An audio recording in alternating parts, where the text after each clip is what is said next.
waliwo ebuuzizaako lwaki sitaani akuyigganya nogaba n'akasajja kano nga kanjiganyiza buli kyenkola kyonna nekikakuba buli kintu kyonna kyenkola nekikakuba buli kintu kyenkola. Lwaki sitaani aba ayigganya obulamu bwo? Olwali ngenda kukulaga ensonga 5 ez'amaanyi lwaki sitaani ayigganya obulamu bwonna, kiki ky'olina okuba ng'okola okusobola okuba ng'omuwangula. Abadde ebikwano nze Brother Steve nga kweno kyano tudda mu birooto n'okuyiga ku topics endala. Kati ng'eno nga tuli balokole eterugamba nti oli mwana wa Katonda kyane eno ogyetaaga. Ekisookera ddala lwaki sitaani ayigganya obulamu bwo nti sitaani yasuulibwa okuva mu ggulu n'ajja okuba ng'afuna revenge ku ggwe. Ngenda kukula ensonga lwaki ayagala ofuna revenge ku ggwe. Sitaani yali musinza mu ggulu, mwena mukimanyi bulungi nnyo. Mukama Katonda nga musinza ogenda mu kitabo ky'okubikula essula 12 paka 12 babetwaga sitaani engeri gye yasuulibwamu. Yali mu ggulu n'ayagala okwegulumiza okusinga ne Katonda. Mukama Katonda n'amukasuka. Kakati sitaani bw'atutunuulira bw'ati, buli bw'akulaba bw'ati, jjukira Bayibuli etwaga nti watondebwa mu kifaananyi kya Katonda ate nga bwe kiri weewaabwe. Kati sitaani buli bw'akulaba aluma obugigi, buli bw'akulaba bw'ati awulira ng'afa. Lwaki? Kubanga watondebwa mu kifaananyi kya Katonda. Kambabuulire ne bw'oba ng'osinza sitaani ng'oli musamize nga gwoweereza, sitaani tali kwagala ne bw'olikola otya, tali kwagala ne bw'olikola otya. Lwaki? Kubanga watondebwa mu kifaananyi kya Katonda. Yagezaako kubanga olwanagana ne Katonda n'alimirwa. Kakati revenge najja agireete ku muntu, kubanga buli wakulaba bw'ati awulira ng'afa, aluma obugigi, omujjukiza omwa bad memory, omujjukiza Katonda kubanga oli mu kifaananyi kya Katonda. Jjukira naffe tuli bakatonda, Bayibuli etwogerako nga bakatonda, tuli bakatonda abato. Kati bala bakatonda gwe buli wakulaba bw'ati n'akula mu kifaananyi kya Katonda awulira ng'afa, obusugu buba bumutta. Omanyi bw'oba ng'olina omulabe wo bwe tuba nga tukyali eri mu nsi, omanyi ffe twalokoka, tulina abalabe baffe buli muntu yenna tumwagala. Naye kati mu nsi bw'oba ng'olina mulabe wo nga mutuufu tomwagala, tukisa nga n'obwana bwe tokola ki? Nga n'obwana bwe tukisa n'owulira nga nabo bw'olina mujjawo tolaba bano balina bajja baabwe, lwaki olowooza awalana mwana wa mujjawe? Kubanga tayagala mujjawe. Ensonga lwaki awalana n'omwana, of course ekyo kibi nnyo, naye nkulaga obubi. Kati sitaani ensonga lwaki tatwagala, first of all tatunuulira ekifaananyi kya Katonda. Mukama n'atwereveetinga n'atufuula bakatonda, tuli batonzi nga ye, so okwogera ebintu ne bibaawo. Ekyo Mukama yakikuwa. N'atakomaawo n'atufuula abaana be, n'atakomaawo n'atuwa omulimu sitaani gwe yali akola. Sitaani yali musinza mu ggulu, mwena mukimanyi bulungi nnyo. Kakati omulimu gwa sitaani ffe twagutwala, ffe basinza. Mukama adesiringa okuba ng'omusinza, Mukama ayagala omusinze, yakutonda omusinze omutendereze. Gwasobola okukikola okusinga ebitonde byonna ebiriwo. Kakati sitaani buli wakulaba, first of all akalimu ke wakamutwalako. Ekyokubiri watondebwa mu kifaananyi kya Katonda, tayagalira ddala kulya ku bya Katonda. Oli mwana wa Katonda, Mukama akwereveetiza kutaddeko ekisa kye, Mukama akwagala nnyo, akufudde kyamuwenda, akufiiriridde. Sitaani takwagala. Era okuwoolera kwa sitaani akuteeka ku ki? Akuteeka ku bantu. So ensonga lwaki sitaani akuyigganya mu bulamu bwo esookubeera emu ku zo. Takwagala lwa nsonga atondebwa mu kifaananyi kya Katonda, omujjukiza omwa kimmemole ekibi. Omanyi bw'oba ng'olina omuntu gwali nga wamukyawa nga tomwagala, bagambe twalokoka twavaayo mu by'obukyawa abantu. Newankubadde olaba, omanyi kati kamagezi mu bino ebyobufuzi politics, okay? Omuntu asobola okuba nga tasobola kugula saati ya yero mu katale. Nga lwaki? Ng'ekibiina yakikyawa n'agamba sijja kwambala saati. Okulaba nga oyambadde saati eyo n'agamba laba kala gy'oyambadde. Oba kala endala zonna olina abanga ayagala nnyo kala endala n'oyambala emmyufu n'agamba kala ki ky'oyambadde. So bwe kityo bwe kiri. Sitaani buli wakulaba ng'oli mu kala ya Katonda, ng'oli mu kyambalo ky'obutuukirivu, awulira ddala ng'afa. Omukwasa obujja, ogenda kuyingira eggulu liri yavaamu. Kakati bwe ogenda okuyingira ate yavaayo amanyiyo bulungi obulungi bwayo obuli mu ggulu. Sitaani abumanyi, eggulu yalibeera malimanyi. Kati buli kimu ekiri akimanyi. Kati gwe gy'olaga kati nga tonnaba kutuukayo, ng'akimanyi tonnaba kulabayo yadde, alina okukulwanyisa oleme okugendayo, akwatibwa ennugu. Ekyokubiri, lwaki sitaani akulwanyisa n'amaanyi ge gonna? Gwe mulimu gwe. Bayibuli egamba nti sitaani yajja okubba, okutta n'okuzikiriza. Yokaana 10:10. Sitaani yakola ki? Yajja okubba, okutta n'okuzikiriza. Naye Yesu yajja ffe tube n'obulamu, and life in abundance. Ogumu ku mulimu gwa sitaani gw'alina gwakubba, ogwokubiri gwakutta, ogwokusatu gwakuzikiriza. Sitaani buli wabeera awo ekyo kyawulira kyayagala okukola. wali obaddeko onulaba omuntu nga buli bantu bafuna ebizibu yawulira bulungi omuntu yabanga talina yadde kimukwata tamukwata nako yadde nga buli omuntu afunye ekizibu awulira bulungi nga lyessanyu lye nga bula n'okukola pata celebrating obubi bw'oli bwafunye. Sitaani bw'atyo bwafaanana era omanya omuntu oyo alimu sitaani. Bw'alaba omuntu afiiridde omwana n'awulira bulungi, bw'alaba afiiriddwe ssente ze n'afiira mu bizinesi agamba ati situfaanaganye. Sitaani bw'atyo bw'ali bw'abanga akasukibwa okuva mu ggulu alina okufuba okulaba ng'akuzikiriza, bw'abanga bamusalira ekibonerezo ogenda mugeena alina okufuba okulaba nga naawe geena ogiyingira at least mufaanagane mubeere wamu. Alina okulemesa okuyingira eggulu naye ogenda kuwangula. Mukama Katonda ali wamu naawe. Sitaani yajja ogenda mu kitabo kya Genesis essula yokusatu ogisoma ojja kulaba Sitaani ng'asuula omuntu ne Mukama Katonda yateekawo ekisa omuntu n'asigala nga mulamu. Yesu yajja asobole okurestowalinga. Mukama yeebase nnyo. So ensonga lwaki Sitaani akulwanyisa ayagala kubba. Ki kyagala okubba? Agala kubbako essanyu lyo, agala kubbako relationship yo n'omwami wo ne mukyala wo n'abaana bo n'emikwano gyo ne ba business partners. Agala kubbako emirembe gyo. Kyobula omwoyo omutukuvu bw'ajja bibala byatuwa mwe muli okwagala mwe muli essanyu. Mukama yeebazibwe. Ebyo Sitaani yagala kubibba abikuggyeko. Obeerawo ng'otabuse, obeerawo ng'oli desperate, okomekkereze nga weetuze, okomekkereze nga mukwano gwaguluza ne Katonda takola ki? Taliiyo. Ye twebaza omwoyo omutukuvu, twebaza Katonda waffe. Ayagala kujja kutta. Finally, Bayibuli kyeyita okufa okwokubiri. Omanyi mu nsi eyo teri byakufa. Kati bano ebyokufa tulowooza nti omuntu afudde bikoma wano ku nsi, naye mu nsi ey'omwoyo oba ogenze okufa okwokubiri kugenda mu geyeena. Kati Sitaani yali responsible okulaba ng'akusuula ogende mu ki? Mugeyeena. Kubanga akulaba ogenda kuyingira eggulu. Bantu bangi nnyo batagenda kuyingira ggulu nga Sitaani yabasudde nga n'okulooka baaluka bakkiriza Yesu. Naye olwokubanga tebategedde nti waliwo omulabe gwe balwanagana nabo ne balowooza nti ebintu biriwo ebityo. Kana nga Sitaani abasudde nga batutte mu geyeena naye nga tebandigenze. Ajja kubba, akutte, ate akuzikirize distraction. Azikiriza buli kantu konna, n'alumba emirimu gyo, n'alumba abaana bo, n'alumba relationships zo, n'alumba essanyu lyo, n'alumba enkolagana yo ne Katonda, buli kimu kyonna n'akirumba. Ne Bayibuli egamba Yesu yajja ffe tube n'obulamu. Olaba mu buli kimu kyonna tuli bawanguzi. Eri ku Adamu yagezaako n'alemererwa. Eno mu Yesu n'agezaako ajja okubba okutta n'okuzikiriza era alemererwa. Kubanga Bayibuli egamba Yesu yajja ffe tube n'obulamu mu vaasi y'emu. So tolina nsonga lwaki olemererwa. Yes, Sitaani waali okubanga akusuula, okubanga akuzikiriza naye ogenda kuwangula. Bayibuli egamba ekyazaalibwa Katonda kiwangula ensi. Ate era egamba nti no twamuwangula kubanga atumuffe w'amaanyi okusinga yafugira mu nsi. Era negamba ku Bikula 12:11 tukola ki? Tumuwangula ku ekigambo ky'obujulizi bwaffe. Kulwaki? Kulw'omusaayi. Okay, twamuwangula ku lw'omusaayi gwa Yesu n'ekigambo kyaki? Ky'obujulizi bwaffe. Kubanga ffe twagala bulamu bwaffe okutuusa okufa. Tuli bawanguzi n'okukirawo eri Barumi 8. Mukama waffe omulungi yeebazibwe. So oli muwanguzi ng'omwana wa Katonda. Yes, Sitaani waali tugenda kulaba lwaki Mukama oluusi ebintu bino abiganya naye nga manya nti ogwe mulimu gwa Sitaani. Lwaki? Assignment ye tumwangula mu buli kimu. Ensonga endala lwaki Sitaani akulwanyisa n'amaanyi ge gonna ng'omwana wa Katonda asobole okuziyiza emirimu gya Katonda. Nawe kiki enjogeddeko? Sitaani yajja okubba okutta n'okuzikiriza. Mukwano gwange njaga otegeeze nti amaanyi n'obuyinza Mukama Katonda akola ki? Yagakuwa mu Luka 10:12 agamba lambada amaanyi n'obuyinza okulinnya ku misota n'enjaba ez'obusagwa na buli maanyi ga mubi tewali kiribako lubina akatono. Kitegeeza nti no waliwo omulabe gwe tulwana naye ne naffe tulina amaanyi agatuweebwa n'obuki n'obuyinza. Tugambye nti nno ensonga ey'okusatu lwaki Sitaani akulwanyisa n'amaanyi ge gonna asobole okuba nga aziyiza emirimu gya Katonda. Olina okuba ng'otegeera nti buli Sitaani waziyiza emirimu gya Katonda aba aziyiza abantu kuyingira bwakabaka bwa Katonda. Buli bantu abaziyizibwa okuyingira obwakabaka bwa Katonda babeera bagenda mu geyeena direct. Kakati Sitaani bwe tulabye nti ogumu ku mulimu gwe gwakutta na kuzikiriza abantu. Kati mmwe abaweereza ba Katonda oba gwe ayagala okutambula mu butuukirivu n'obutukuvu, Sitaani kyava ava eri alabe ng'akola ki? Akumalamu amaanyi. Oba mwewuunya lwaki toyagala na kusaba? Lwaki toyagala kukola ki? Toyagala kusaba ebyo lwaki mbeera munafu? Ebyo byonna mbikola bulungi ebituuka kusaayo okusaba. Kusoma Bayibuli ebyo byo mpulira nga sibyagala. Waliwo omulabe atayagala osoma ekigambo. Waliwo omulabe atayagala osabe kubanga amanyi amaanyi go gonna gali mu kusaba.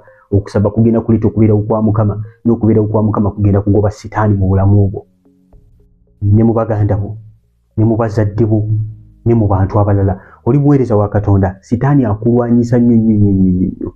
Osoma mu kitabo ky'Abasesalonika ekisooka olunyiriri lwa 2 ekisooka essula ya 2 olunyiriri lwa 18 omutume Pawulo yayogera n'agamba nti yayagala okujja gye bali omulundi ogwasooka omulundi ogwokubiri naye Sitaani n'akola ki n'amuziiza. Tumanyi bulungi nti omutume Pawulo yali yeewaayo n'obulamu bwe bwonna okuweereza Katonda n'agaana n'okuwasa n'agamba yagenda kuweereza Mukama n'atambula bizinga ku bizinga mawanga ku mawanga ng'ava wanadda wali makomera bamukuba bakola ki ng'abuulira njiri. Naye Sitaani alina we yamuziiza okubanga agenda okubuulira ekigambo kya Katonda ng'abantu abo Sitaani yagala bakwatira mu bukwati. Kati ngwe kwewuunya obanga ogenda kuweereza Mukama ogenda mu mission zine nga ogenda tosabye temusiibye nga munoza mugenda kunyaga abantu ba Sitaani. Yesu atugamba ani ayinza okuyingira mu nnyumba y'ow'amaanyi n'atasooka kumusiba n'alyoka anyaga ebibyo. Oba tosoose kusiba Sitaani abo abantu manya nti baba bakwatibwa olina sooka n'omukwata n'omusiba n'olyoka onyaga abantu ababeera mu mukono gwa Sitaani nga bakwatiddwa. Amasomero awo mu Basesalonika olabe omutume Pawulo agamba bw'ati Basesalonika ekyokubiri Basesalonika ekisooka essuula ya 2 olunyiriri lwa 18 agamba kubanga twayagala okujja gye muli nze Pawulo omulundi ogw'olubereberye era n'ogwokubiri Sitaani n'atuziiza. Olaba Pawulo awandiika ebbaluwa eno awandikira Abasesalonika ng'abagamba yayagala okujja omulundi ogwasooka omulundi ogwokubiri naye Sitaani n'amuziiza alina kyali abaleetera era yagala kubazzaamu maanyi era yagala kuba upliftinga ng'ekkanisa yagisimba naye nga yeeyongerayo okugenda ng'asimba amakanisa malala naye ng'ayaayaana okudda emabega addemu akomewo anyweze abooluganda abasabire bajule omwoyo. Nagamba kino nno kye bagenda okukola kino n'abasigadde bonna baakubatwala ng'ayagala kumala mu maanyi bakola ki basigadde.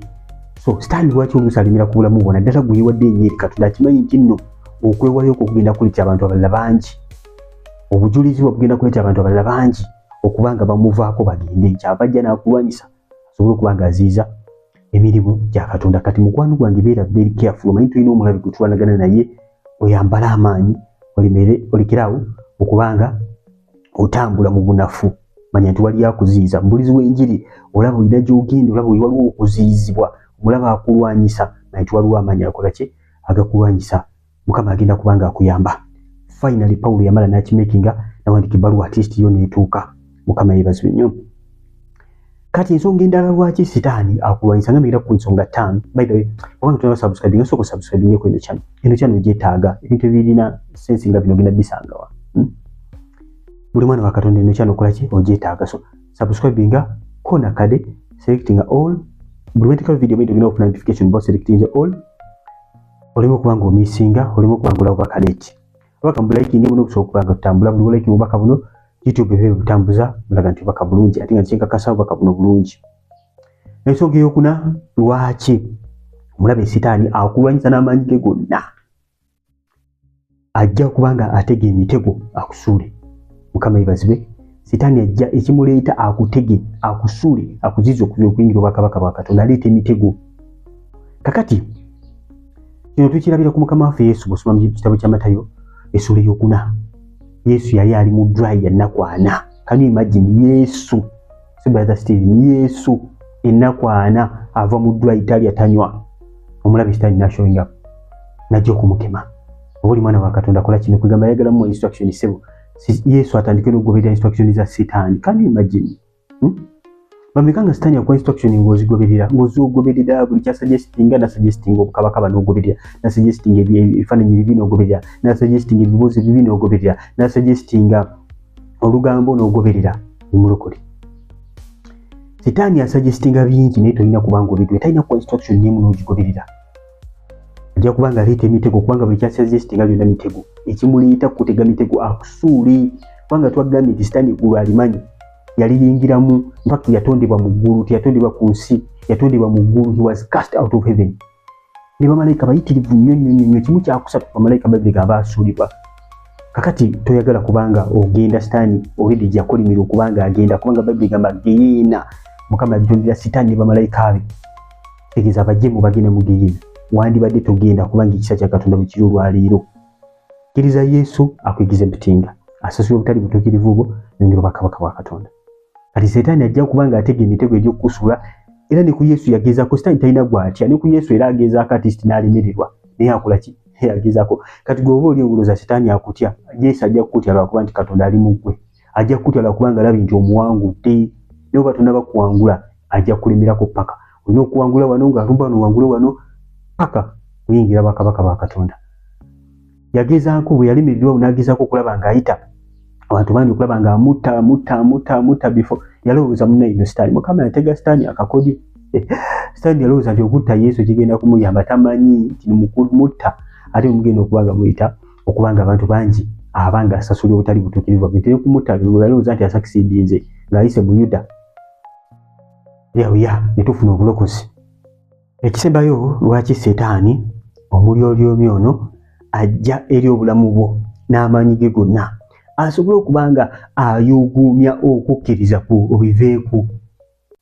akumalemu amaanyi ayagala kubanga shaking okukkiriza kwo era tumanyi bulungi nnyo ebyatuuka ku Yobu yali musajja ng'atambula ne Katonda ng'akoze endagaano aganye okwakaganye buli kimu nga musajja we saddaaka amaaso ga Mukama nga setaani talina waayita olw'ebyo Yobu bye yali ng'akola Mukama yamuteekako olukomero olw'amaanyi ku bulamu bwe nga setaani agezaako buli lunaku naye ng'alemererwa n'atuuka n'agenda n'amulyolyoma mu maaso ga Mukama Ayubu atira bwe Mukama n'asaakiriza tomutaddeko olukomero asigezezaako buli kimu ne bigaana alagambuluza omusajja kale koma ku bulamu bwe n'amuggyako buli kimu n'amuggyako olukomera n'amugamba nkuggyako obulamu tobukwatako kati ebisigadde byonna biri mu mikono gyo setaani n'ajja n'asukira ku baana n'akuba ebisolo n'akuba buli kimu Yobu n'asigala ng'anywedde okukkiriza kwe nga tekuyuguuma kati omulyolyomi oyo setaani akulyolyoma mu maaso ga Mukama yalokoka asa yalokoka yawa tumuwadde ssente tumuwadde omulimu eyo ku mawanga olowooza n'okwata ku mulimu golowooza ayinza okwagala alowooza ti nno Mukama omwagalako bintu ate abamu Katonda mumwagalako bintu temumwagala nga ye mumwagalako bintu era olabira ku kiwobako ekyo kyonna shekeningi yonna ejja mu bulamu bwo okuyogoomamu kwonna n'otandika okulaba nga Katonda atakuyamba atakufaako atakwagala atali nayo olwokubanga ebintu byo bikomeddwako Yobu byamutuukako okukkiriza kwe ne kubanga kulumbiddwa ne Yobu n'asigala ng'akoze ki ng'anywedde kati abamulowooza ebyandagaano nkadde osoma ekitabo ky'okubikkulirwa ky'ekitabo ekisembayo Yesu kennyini yayogera n'ebbaluwa Yesu yagituwa ng'ayita mu muweereza we gwe bayita Yokaana kutuwa kubikkulirwa ekitabo ky'okubikkulirwa Revelation essula 2 olunyole 10 Yesu yayogera n'ekkanisa awulira kyagamba agamba toti abyo ogenda okubonaabona laba omulyolyomi kawulidde ako kasazeeko omulyolyomi oyo agenda kusuula abamu mu mmwe mu kkomera mukemebwe era munaabonaabonera ennaku 10 beeranga mwesigwa okutuusa okufa nange ndikuwa engule ey'obulamu kawulidde ako Yesu agamba beera mwesigwa okutuusa okufa amuyise omulyolyomi agenda suula abamu ku mmwe makomera mukemebwe kati neebuuza kkomera ki omulabe lyakusuddemu okemebwe komera ki omulabe lyakusuddemu lyabulaba na ssente kubeera osinga obbanga ddene kubeera nga tolina woosula Pawulo yatuuka n'abuuza n'agamba naye eki ekiri tujja ku Mukama waffe Yesu kuyita bwereere kutibwa kitala kulumwanjala Mukama yebazibwe lwaki ayogera ekyo yali amaze okuyita mu byonna ng'ayiseeko mu kufa ayiseeko mu kulumwa enjala ayiseeko mu kubanga talina bimala n'agamba tewali yagamba ddala nkakasa si malayika si kufa si kuyita bwereere n'agamba tewali tujja ku Mukama waffe Yesu kati omulabe sitaani yaleeta bino byonna n'oluusi Mukama abiganya asobole okukuyamba gwe osobola okuzitula okukkiriza ku Katonda asobole okubaako levu kwakutwala okubanga omutegeera abamu ku mmwe esaala ze musinga okusaba ez'amaanyi nga olumbiddwa oba tolumbiddwa tewali buzibu oba tolumbiddwa toyagala kumanya tokula mu nsi ey'omwoyo kati bino byonna oluusi Mukama abireka nebibawo ku bulamu bwo osobole okubanga okula mu nsi ey'omwoyo osobole okubanga kikuyamba mu nsi ey'omwoyo okubanga otegeera Mukama okukkiriza kukukule ofuke macuwa obeere nga totiisibwatiisibwa osobole n'okuyambako abantu abalala okubazzamu amaanyi n'okubasabira Mukama waffe omulungi yeebazibwe nnyo so Mukama aluusi abiganya Yesu agamba bano nti temutya bimugenda okubanga biyita byendibagambe bijjeewo naye n'abagamba n'okubonabona kwe bugenda kumala ennaku 10 kitegeeza Yesu ataddewo ekkomo kuki omulabe sitaani kyalina okubanga akola waliwo limiti ku Yobu waliwo limiti ntalina kubanga obulamu bwe bukomebwako ebirala byonna bikomebwako naye obulamu bwe tewali kati Mukama Katonda aganya naye ng'ataddewo limiti asobole kubanga akuyamba. Mukama tayagala kulaba ng'okola ki ng'obonaabona naye atayagala okule mu kumutegeera. So tugambye nti ekisookera ddala Setaani lwaki yakukyawa ayagala kuwoolera ggwanga, takwagala oli mu kifaananyi ky'Abalala lwakulaba awulira obusungu amaanyi. Ekyokubiri ne tugamba nti gwe mulimu gwe yajja okubba, okutta n'okuzikiriza. Ekyokusatu ne tugamba nti nno aziiza emirimu gya Katonda, buli walaba kye bayita omulimu gwa Katonda aguziiza. Ekyokuna ne tugamba nti nno ajja okuba nga akutega emitego asobole okuba nga akusuula. N'ekyokutaano ekisembayo nti okuyuuguumya okukkiriza kwo. Setaani ajja okuba nga akola ki? Ayuuguumya okukkiriza kwa kutesitinga alabe ddala bye wakkiriza obitegeera. Bye wakkiriza obitegeera oba oli byajja sitoyina byowenoonyeza. So bijjaga tugabanako nammwe, Mukama Katonda abanjagalire. Kyandibadde kirungi nnyo oba nga tonnaba kulokoka olokoke okkirize Mukama waffe Yesu. Okulokoka kwangu nnyo ddala. Teweetaaga kutambula, teweetaaga kukola ki, awo oli wano wondabira bino osobola okulokoka. Kyangu nnyo bwe kiti ddamu ebigambo bino. Bw'oyagala okulokoka ddamu ebigambo bino. Ove mu makubo ga Setaani, ove mu ndagaano ne Setaani, odduke omusajja ono, ofune kumanyira obuyinza eri Setaani. Kubanga Setaani talina kalungi konna kakubagaza, wadde toli mulokole Setaani akunoonya era ayagala kukuzikiriza, olime nafuna chance ya kulokoka. Setaani akunoonya. Oyagala okudduka Setaani, odde ku sayidi ya Katonda, oddemu ebigambo bino byangu nnyo. Ogamba, ayi Yesu, olwaleero nkukkiriza ng'omulokozi wange. Saasira obutali butuukirivu bwange, osonyiwe ebibi byange, bye neekozesa ne bye bankozesa. Osangula amannya gange mu kitabo eky'okufa, ogawandiike mu kitabo eky'obulamu. Bw'oliba oyita abatukuvu bo, nange mbeera omu ku abo. Nzikiriza n'omutima gwange gwonna era njatwa n'akamwa kange tindokose. Mukwano gwange oba yatudde ebigambo ebyo, manyi nti ogenze mu ndagaano ne Katonda era olokose. Bangi mugamba muli balokole naye nga toyatulanga. Bayibuli ya muntu akkiriza n'omutima gwe okuba obutuukirivu n'atwa n'akamwa ke, kati akamwa ko kakola endagaano ne Katonda. Weetaaga okwatula okubanga okofaaminga endagaano ne Katonda. Obange oyagala okulaba akavidiyo akaddako, nakola akavidiyo akoogera ku birooto ebikwatagana ku mayuuni. Birooto ebikwatagana ku mayuuni kola wano waggulu, ogenda kubanga olaba akavidiyo ako kagenda kuba kakuyamba okutegeera ebirooto ebyo. Nuko mbeere bulungi, mweraba.